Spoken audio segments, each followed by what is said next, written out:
It was night again. The Waystone Inn lay in silence, and it was a silence of three parts. The most obvious part was a hollow, echoing quiet, made by things that were lacking. If there had been a wind, it would have sighed through the trees, set the inn's sign creaking on its hooks, and brushed the silence down the road like trailing autumn leaves. If there had been a crowd, even a handful of men inside the inn, they would have filled the silence with conversation and laughter, the clatter and clamor one expects from a drinking house during the dark hours of night. If there had been music, but no, of course there was no music. In fact, there were none of these things, and so the silence remained. Inside the Waystone, a pair of men huddled at one corner of the bar. They drank with quiet determination, avoiding serious discussions of troubling news. In doing this, they added a small, sullen silence to the larger, hollow one. It made an alloy of sorts, a counterpoint. The third silence was not an easy thing to notice. If you listened for an hour, you might begin to feel it in the wooden floor underneath and in the rough, splintering barrels behind the bar. It was in the weight of the black stone hearth that held the heat of a long-dead fire. It was in the slow back and forth of a white linen cloth rubbing along the grain of the bar. And it was in the hands of a man who stood there, polishing a stretch of mahogany that had already gleamed in the lamplight. The man had true red hair, red as flame. His eyes were dark and distant, and he moved with the subtle certainty that comes from knowing many things. The Waystone was his, just as the third silence was his. This was appropriate, as it was the greatest silence of the three, wrapping the others inside of itself. It was deep and wide as autumn's ending. It was heavy as a great river smooth stone. It was the patient, cut-flower sound of a man who was waiting to die. Chapter 1. A place for dreams. A place for demons. It was felling night, and the usual crowd had gathered at the Waystone Inn. 5 wasn't much of a crowd, but 5 was many as the Waystone had ever saw these days, times being what they were. Old Cobb was filling his role as storyteller and advice dispensary. The men at the bar sipped their drinks and listened. In the back room, a young innkeeper stood out of sight behind the door, smiling as he listened to the details of a familiar story. When he awoke, Taborlin the Great found himself locked in a high tower. They had taken his sword and stripped him of his tools. Key, coin, and candle were all gone. But that weren't even the worst of it, you see. Cobb paused for effect, because the lamps on the wall were burning blue. Graham, Jake, and Shep nodded to themselves. The 3 friends had grown up together, listening to Cobb's stories and ignoring his advice. Cobb peered closely at the newer, more attentive member of his small audience, the smith's apprentice. "Do you know what that meant, boy?" Everyone called the smith's apprentice boy, despite the fact that he was a hand taller than anyone there. Small towns being what they are, he would most likely remain boy until his beard filled out or he bloodied someone's nose over the matter. The boy gave a slow nod. "The Chandrian." "That's right," Cobb said approvingly. "The Chandrian. Everyone knows that blue fire is one of their signs. Now But how'd they find him?" the boy interrupted. "And why didn't they kill him when they had the chance?"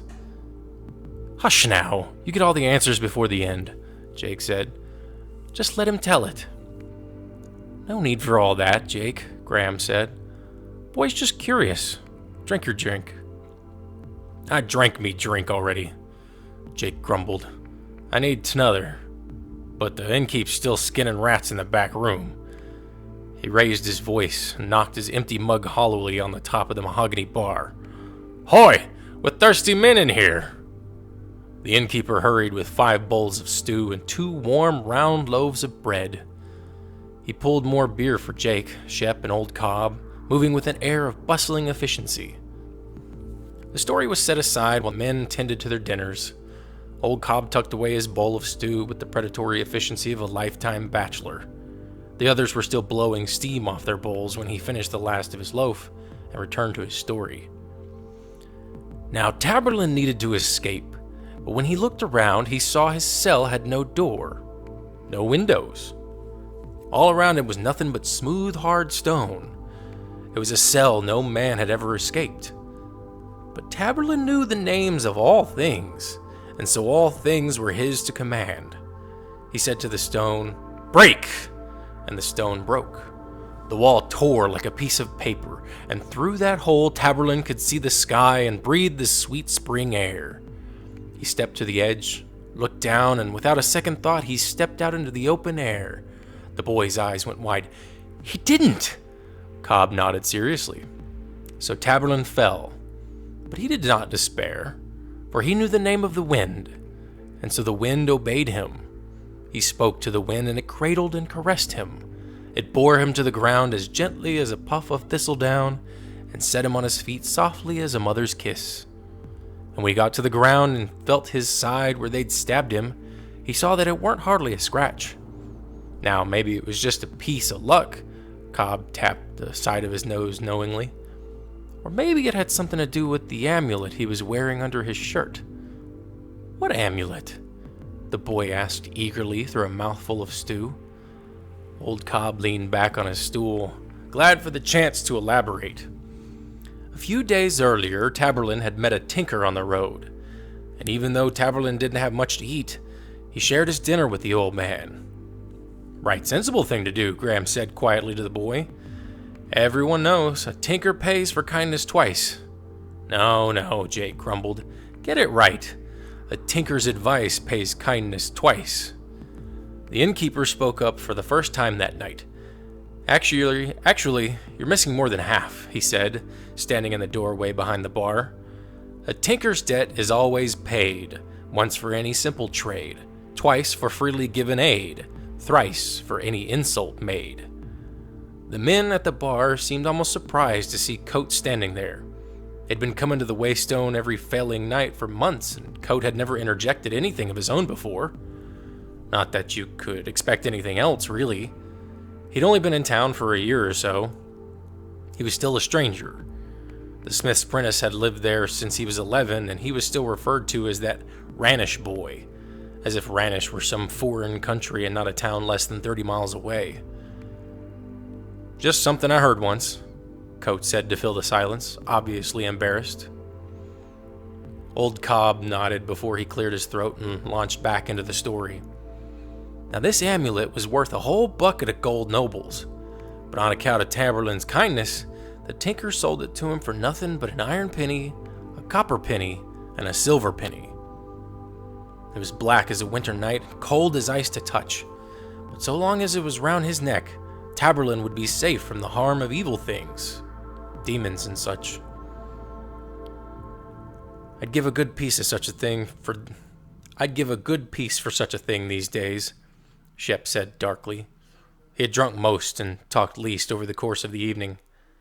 Everyone knew that something bad had happened out on his farm last kindling night, but since they were good friends, they knew better than to press him for the details. At least not this early in the evening, not as sober as they were. "Aye, who wouldn't?" old Cobb said judiciously, taking a long drink. "I didn't know the Shanreen were demons," the boy said. "I'd heard—" "They ain't demons," Jake said firmly. "They were the first 6 people to refuse Telu's choice of the path, and he cursed them to wander the corners." "Are you telling this story, Jacob Walker?" Cobb said sharply. "'Cause if you are, I'll just let you get on with it." The two men glared at each other for a long moment. Eventually, Jake looked away, muttering something that could conceivably have been an apology. Cobb turned back to the boy. "That's the mystery of the Shandrian," he explained. "Where do they come from? Where do they go after they've done their bloody deeds? Are they men who sold their souls? Demons? Spirits? No one knows." Cobb shot Jake a profoundly disdainful look.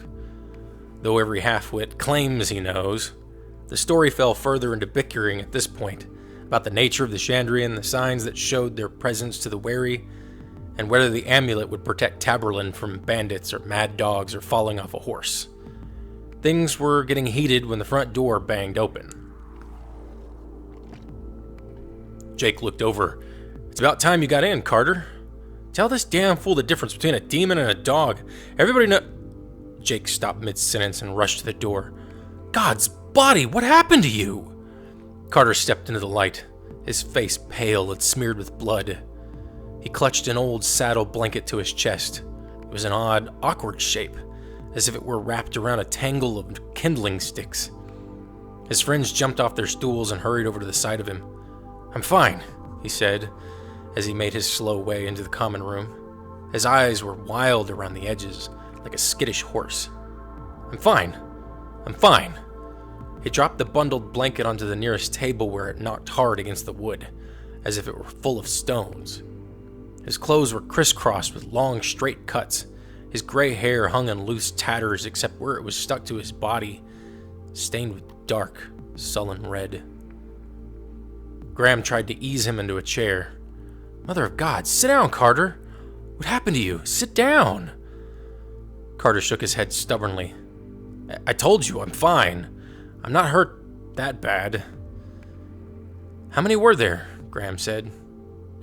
"One," Carter said, "but it's not what you think." "God damn it, I told you, Carter!" Old Cobb burst out with the sort of frightened anger only relatives and close friends can muster. "I told you for months now, you can't go out alone. Not even as far as Baden. It ain't safe." Jake laid a hand on the old man's arm, quieting him.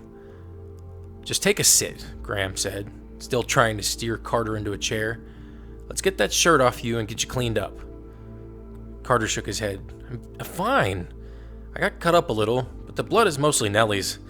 It jumped on her. Killed her about 2 miles outside of town, past the old stone bridge." A moment of serious silence followed the news.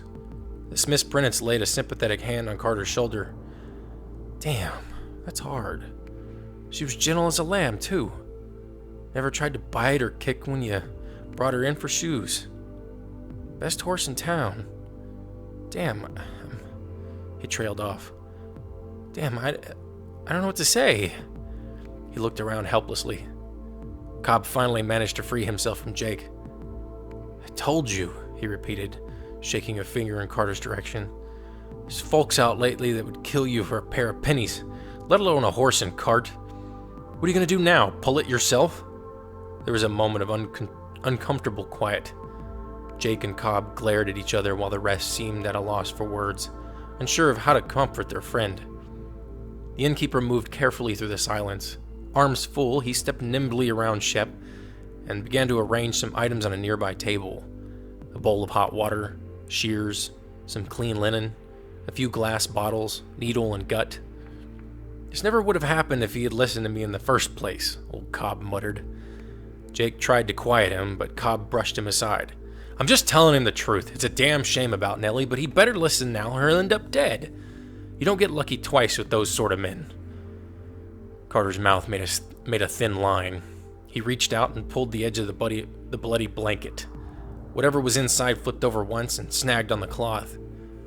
Carter tugged harder and there was a clatter like a bag of flat river stones up in it on a tabletop. It was a spider as large as a wagon wheel, black as slate. The Smith's Prentice jumped backwards and hit a table, knocking it over and almost falling to the ground himself. Cobb's face went slack. Graham, Shep, and Jake made wordless, startled sounds and moved away, raising their hands to their faces. Carter took a step backward that was almost like a nervous twitch. Silence filled the room like a cold sweat. The innkeeper frowned.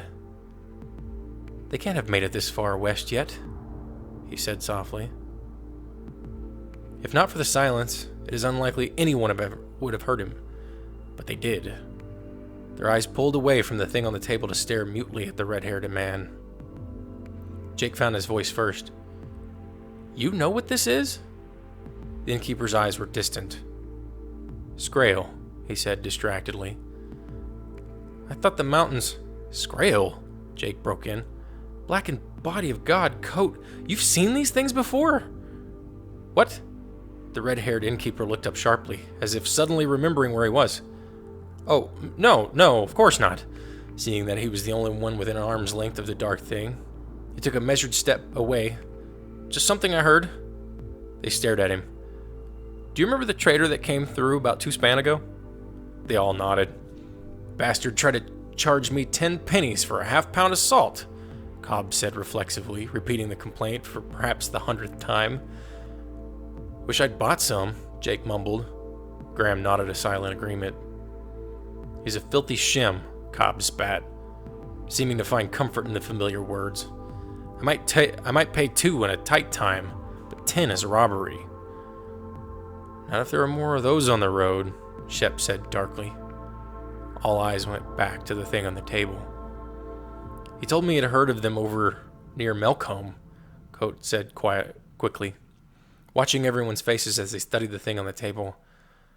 I thought he was trying to drive up prices. What else did he say? Carter asked.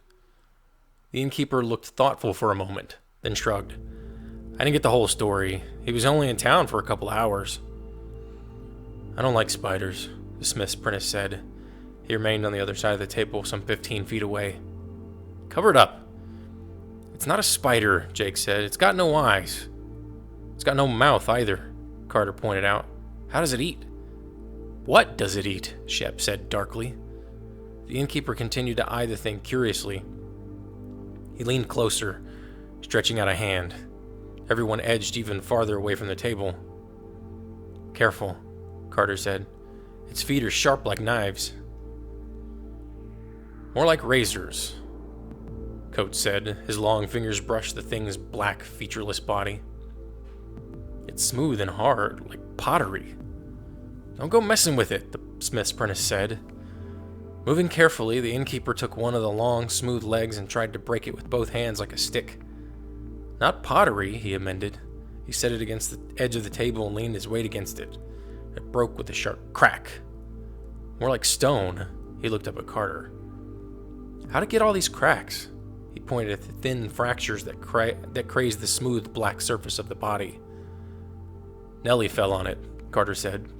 It jumped out of a tree and started to climb all over, cutting her up with its feet. It moved so fast. I didn't even know what was going on. Carter finally sank into the chair at Graham's urging.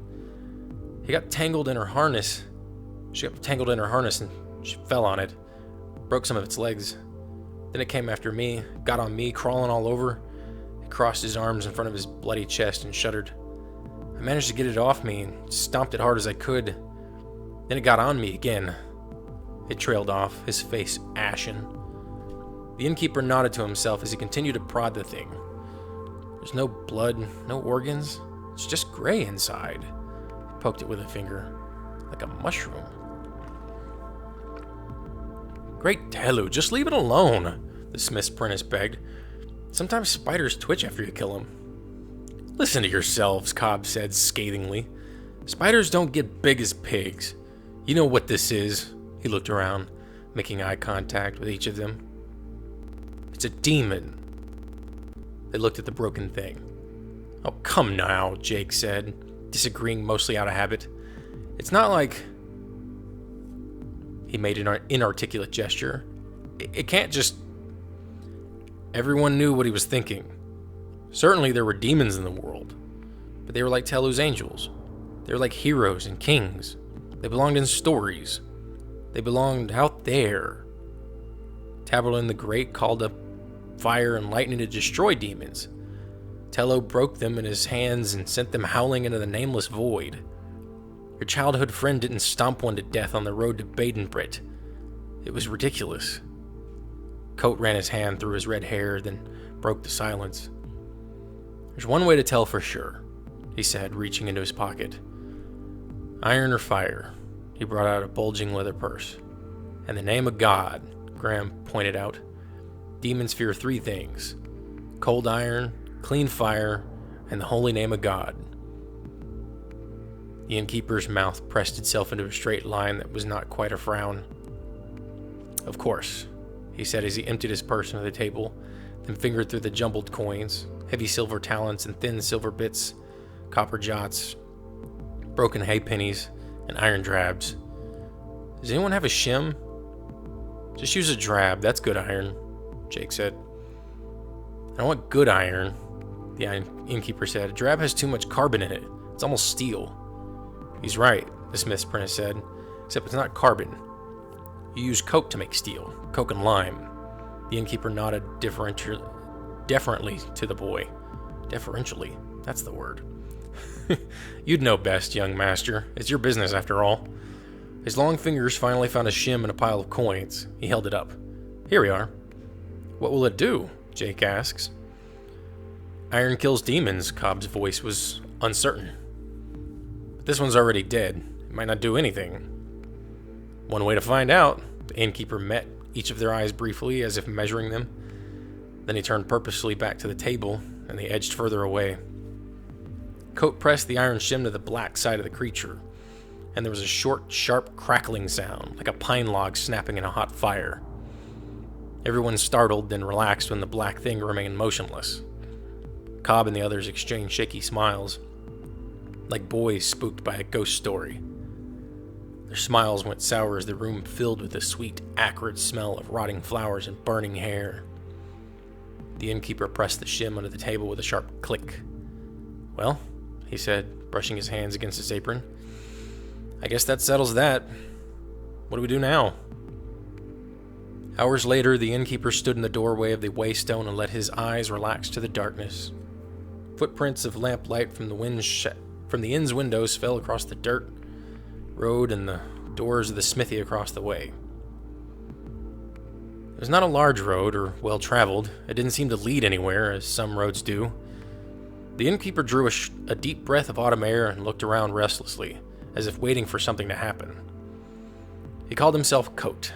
He'd chosen the name carefully when he came to this place. He'd taken a new name for most of the usual reasons, and for a few unusual ones as well, not the least of which was the fact that names were important to him. Looking up, he saw 1,000 stars glittering in the deep velvet of a night with no moon. He knew them all, their stories and their names. He knew them in a familiar way, the way he knew his own hands. Looking down, Coat sighed without knowing it and went back inside. He locked the door and shuttered the wide windows of the inn, as if to distance himself from the stars and all their varied names. He swept the floor methodically, catching all corners. He washed the tables and the bar, moving with a patient efficiency. At the end of an hour's work, the water in his bucket was still clean enough for a lady to wash her hands in. Finally, he pulled a stool behind the bar and began to polish the vast array of bottles nestled between the two huge barrels. He wasn't nearly as crisp and efficient about this chore as he had been with the others, and it soon became obvious the polishing was only an excuse to touch and hold. He even hummed a little. Although he did not realize it, he would have stopped himself had he known. As he turned the bottles in his long, graceful hands, the familiar motion eased a few tired lines from his face, making him seem younger. Certainly not yet 30. Not even near 30. Young for an innkeeper.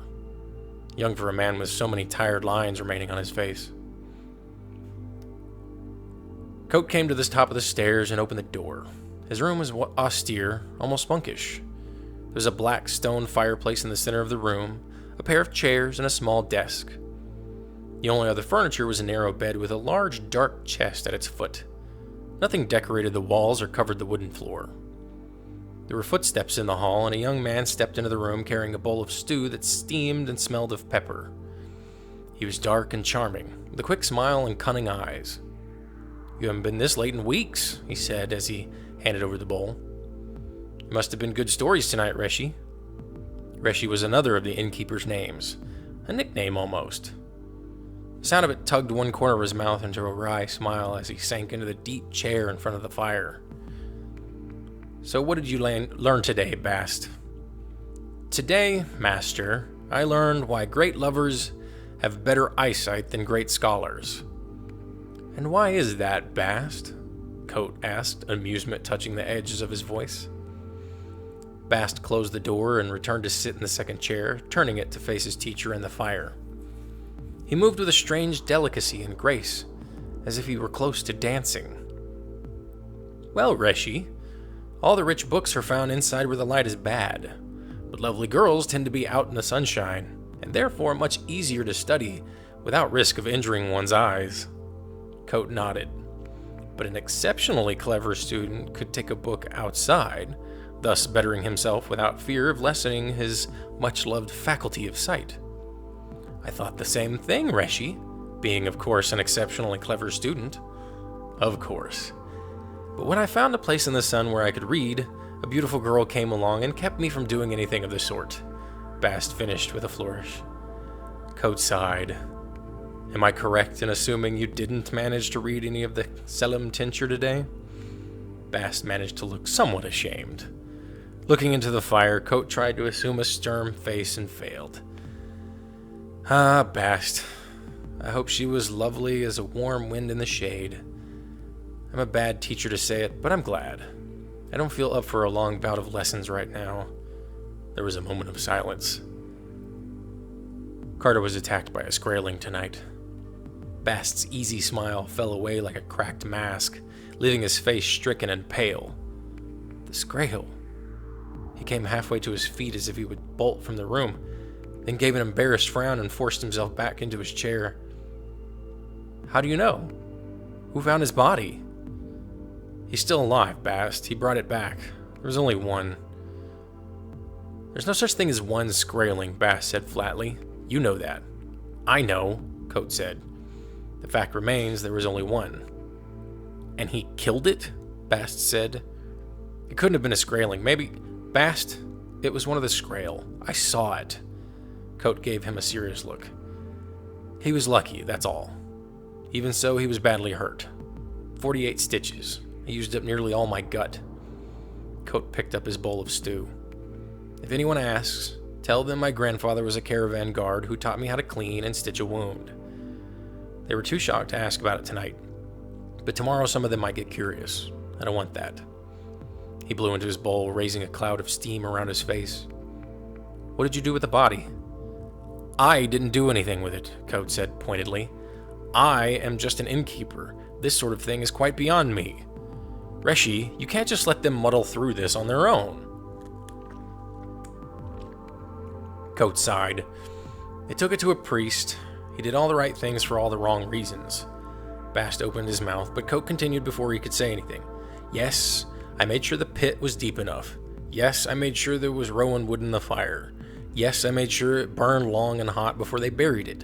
And yes, I made sure that no one kept a piece of it as a souvenir. He scowled, his eyebrows drawing together. I'm not an idiot, you know. Bast visibly relaxed, settling back into his chair. I know you're not, Reshi, but I wouldn't trust half these people to piss leeward without help. He looked thoughtful for a moment. I can't imagine why there was only one. Maybe they died coming over the mountains, Coat suggested. All but this one. It's possible, Bast admitted reluctantly. Maybe it was that storm from a couple days back, Coat pointed out. A real wagon tipper, as we used to say back in the troop. All the wind and rain might have scattered one loose from the pack. I like your first idea better, Reshi, Bast said uncomfortably. 3 or 4 Skrael would go through this town like a hot knife through butter? Or like several hot knives through several dozen farmers, Bast said dryly. These people can't defend themselves. I bet there aren't 6 swords in this whole town. Not that swords do much against the Skrael. There was a long moment of thoughtful silence. After a moment, Bast began to fidget. Any news? Coat shook his head. They didn't get to the news tonight. Carter disrupted things while they were still telling stories. That's something, I suppose. They'll be back tomorrow night. It'll give me something to do. Coat poked his spoon idly into the stew. I think I bought the Skraeling from the... I should have bought the Skraeling from Carter, he mused. He could have used the money for a new horse. People would have come from all over to see it. He could have had some business for a change. Bast gave him a speechless, horrified look. Coat made a pacifying gesture with his hand that held the spoon. I'm joking, Bast. He gave a weak smile. Still, it would have been nice. No, Reshi, it most certainly would not have been nice, Bast said emphatically. People would have come all over to see it, he repeated derisively. Indeed. The business would have been nice, Coat clarified. Busyness would be nice. He jabbed his spoon into the stew again. Anything would be nice. They sat for a long moment, Coat scowling into the bowl of stew into his hands, his eyes far away. It must be awful for you here, Bast, he said at last. You must be numb with boredom. Bast shrugged. There are a few young wives in town, a scattering of daughters. He grinned like a child. I tend to make my own fun. That's good, Bast. There was another silence. Coat took another spoonful, chewed, swallowed. They thought I was a demon, you know. Bast shrugged. It might as well be, Reshi. It's probably the best thing for them to think. I know. I encourage them, in fact. But you know what that means? He met Bast's eyes. The blacksmith is going to be doing a brisk business in the next couple of days. Bast's expression went carefully blank. Oh. Coat nodded. I won't blame you if you want to leave, Bast, but you have better places to be than this. Bast's expression was shocked. I couldn't leave, Reshi. He opened and closed his mouth a few times, at a loss for words. Who else would teach me? Coat grinned, and for a moment his face showed how truly young he was. Behind the weary lines and the placid innkeeper's expression, he looked no older than his dark-haired companion. Who indeed? He gestured through the door with his spoon. Go do your reading then, or bother someone's daughter. I'm sure you have better things to do than watch me eat. Actually, begone, demon! Coat said, switching to a thickly accented Temic through half a mouthful of stew. Tehu sen tausai ha! Bast burst into startled laughter and made an obscene gesture with one hand. Coat swallowed and changed languages. Aroi de Dinalayan. Oh, come now, Bast reproached, his smile falling away. That's just insulting. By earth and stone, I abjure you! Coat dipped his fingers into the cup by his side and flicked droplets casually in Bast's direction. Glamour be banished! With cider? Bast managed to look amused and annoyed at the same time as he daubed a bead of liquid from the front of his shirt. It's better not stain. Coat took another bite of his dinner. Go soak it. If the situation becomes desperate, I recommend you avail yourself of the numerous solvent formulae extant in Selim Tincture, chapter 13, I believe. Fine. Bast stood and walked to the door, stepping with a strange casual grace. Call if you need anything. He closed the door behind himself. Coat ate slowly, mopping up the last of the stew with a piece of bread. He looked out the window as he ate, or tried to, as the lamplight turned its surface mirror-like against the dark behind it. His eyes wandered the room restlessly. The fireplace was made of the same black rock as the one downstairs. It stood in the center of the room, a minor feat of engineering of which Coat was rather proud. The bed was small, little more than a cot, and if you were to touch it, you would find the mattress almost non-existent. A skilled observer might notice there was something his gaze avoided, the same way you avoid meeting the eye of an old lover at a formal dinner, or that of an old enemy sitting across the room in a crowded alehouse late at night. Coat tried to relax, failed, fidgeted, sighed, shifted in a seat, and without willing it, his eyes fell on the chest at the foot of the bed. It was made of roa, a rare, heavy wood, dark as coal and smooth as polished glass. Prized by perfumers and alchemists, a piece the size of your thumb was easily worth gold. To have a chest made of it went far beyond extravagance. The chest was sealed 3 times. It had a lock of iron, a lock of copper, and a lock that could not be seen. Tonight, the wood filled the room with the almost imperceivable aroma of citrus and quenching iron. When Coat's eyes fell on the chest, they did not dart quickly away. They did not slide slyly to the side as if it would pretend it wasn't there at all. But in a moment of looking, his face regained all the lines of the simple pleasures of the day had slowly smoothed away. The comfort of his bottles and books was erased in a second. leaving nothing behind his eyes but emptiness and ache. For a moment, fierce longing and regret warred across his face. Then they were gone, replaced by the weary face of an innkeeper, a man who called himself Coat. He sighed again without knowing it, and pushed himself to his feet. It was a long time before he walked past the chest to bed. Once in bed, it was a long time before he slept. As Coat had guessed, they came back to the Waystone the next night for dinner and drinks. There were a few half-hearted attempts at stories, but they died out quickly. No one was really in the mood. So it was still early in the evening when the discussion turned to matters of greater import. They chewed over the rumors that had come into town, most of them troubling. The penitent king was having a difficult time with the rebels in Rezavik. This caused some concern, but only in a general way. Rezavik was a long way off, and even Cobb, the most worldly of them, would be hard-pressed to find it on a map. They discussed the war in their own terms. Cobb predicted a third levy tax after the harvests were in. No one argued, though there hadn't been a three-bleeder year in living memory. Jake guessed the harvest would be good enough to go so the third levy wouldn't break most families, except the Bentleys, who were on hard times anyway, and the Orisons, whose sheep kept disappearing, and Crazy Martin, who had planted all barley this year. Every farmer with half a brain had planted beans. There was one good thing about all the fighting. Soldiers ate beans, and prices would be high. After a few more drinks, deeper concerns were voiced. Deserter soldiers and other opportunists were thick on the roads, making even short trips risky. The roads were always bad, of course, in the same way that winter was always cold. You complained, took sensible precautions, and got on with the business of living your life. But this was different. Over the last 2 months, the roads had become so bad that people stopped complaining. The last caravan had 2 wagons and 4 guards. The merchant had been asking 10 pennies for half a pound of salt, 15 for a loaf of sugar. He didn't have any pepper or cinnamon or chocolate. He did have 1 small sack of coffee, but he wanted 2 silver talents for that. At first, people laughed at his prices.